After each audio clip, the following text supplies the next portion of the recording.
പഹൽഗാം ഭീകരാക്രമണത്തിന്റെ ഉത്തരവാദിത്തം ഏറ്റെടുത്ത ദി റെസിഡൻസ് ഫ്രണ്ടിനെ ഭീകര സംഘടനയായി അമേരിക്ക പ്രഖ്യാപിച്ചതിന് പിന്നാലെ പ്രതികരണവുമായി എത്തിയിരിക്കുകയാണ് ചൈന. പ്രാദേശിക സുരക്ഷ സംരക്ഷിക്കുന്നതിനായി തീവ്രവാദ വിരുദ്ധ സഹകരണം വർദ്ധിപ്പിക്കേണ്ടതുണ്ടെന്ന് ആയിരുന്നു ചൈനയുടെ പ്രതികരണം. കൂടാതെ മറ്റു രാജ്യങ്ങളും ഈ നിലപാടെടുക്കണമെന്നും ചൈന ആവശ്യപ്പെട്ടിട്ടുണ്ട്. എല്ലാ തരത്തിലുമുള്ള ഭീകരതയെയും ചൈന ശക്തമായി എതിർക്കുന്നതായും ഏപ്രിൽ 22 നടന്ന പഹൽഗാം ഭീകരാക്രമണത്തെ അപലപിക്കുന്നതായും വിദേശകാര്യ മന്ത്രാലയ വക്താവ് ലിൻ ജിയാൻ മാധ്യമങ്ങളോട് വ്യക്തമാക്കി. ഭീകര സംഘടനയായ ലഷ്കർ-ഇ-തൊയ്ബയുടെ ഉപവിഭാഗമായാണ് TRF അറിയപ്പെടുന്നത്. പഹൽഗാം ഭീകരാക്രമണത്തിന് പിന്നിലുള്ള ദ റെസിഡൻസ് ഫ്രണ്ട് എന്ന സംഘടനയെ തീവ്രവാദ സംഘടനയായി അമേരിക്ക പ്രഖ്യാപിച്ചിരുന്നു.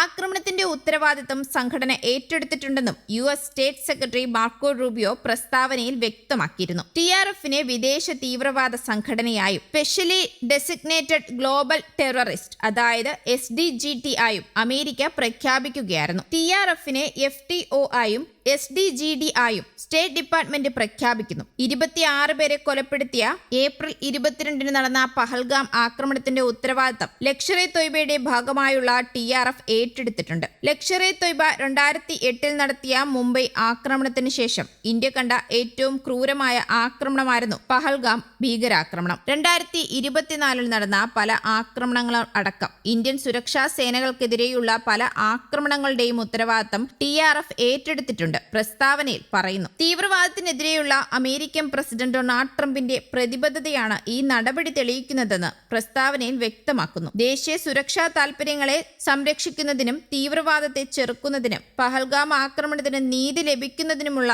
ട്രംപ് ഭരണകൂടത്തിനുള്ള പ്രതിബദ്ധതയാണ് ഇത് തെളിയിക്കുന്നതെന്നും പ്രസ്താവനയിൽ കൂട്ടിച്ചേർത്തു. ഇമിഗ്രേഷൻ ആൻഡ് നാഷണാലിറ്റി വകുപ്പ് 219 എക്സിക്യൂട്ടീവ് ഓർഡർ 13224 എന്നിവ പ്രകാരമാണ് TRFനെ തീവ്രവാദ സംഘടനയുടെ ഭാഗമാക്കിയത്. ഏപ്രിൽ 22 ജമ്മു കാശ്മീരിലെ പഹൽഗാമിൽ ഭീകരാക്രമണം നടന്നത്. ആക്രമണത്തിൽ നിരപരാധികളായ 26 പേർ കൊല്ലപ്പെട്ടു. ഈ ആക്രമണത്തിന് തിരിച്ചടിയായി മെയ് 7 പാകിസ്ഥാനിലെയും പാക് അധീന കാശ്മീരിലെയും 9 തീവ്രവാദ കേന്ദ്രങ്ങൾ ഇന്ത്യ ആക്രമിച്ചിരുന്നു. ഓപ്പറേഷൻ സിന്ധൂർ എന്നായിരുന്നു ഈ നടപടിക്ക് ഇന്ത്യ നൽകിയ പേര്. ബഹവൽപൂർ, മുരുഡ്കെ അടക്കമുള്ള 9 ഭീകര കേന്ദ്രങ്ങളിലാണ് മെയ് 7 അർദ്ധരാത്രി ഇന്ത്യ ആക്രമണം നടത്തിയത്. ബഹവൽപൂരിലെ ജയ്ഷെ ആസ്ഥാനമായിരുന്നു ഇന്ത്യ തകർത്തത്. മുരുഡ്കയിലെ ലഷ്കർ ആസ്ഥാനവും തകർത്തിരുന്നു. 100-ലധികം ഭീകരരെയാണ് ഇന്ത്യ ഓപ്പറേഷൻ സിന്ധൂരിൽ വധിച്ചത്. 9 ഭീകര കേന്ദ്രങ്ങൾ തകർത്തു. യൂസഫ് അസർ, അബ്ദുൾ മാലിക് റൌഫ്, മുദാസിർ അഹമ്മദ് തുടങ്ങിയ ഭീകരരും ഇന്ത്യയുടെ തിരിച്ചടിയിൽ കൊല്ലപ്പെട്ടിരുന്നു. ഒടുവിൽ ഇരു രാജ്യങ്ങളും വെടിനിർത്തൽ കരാറിലൂടെ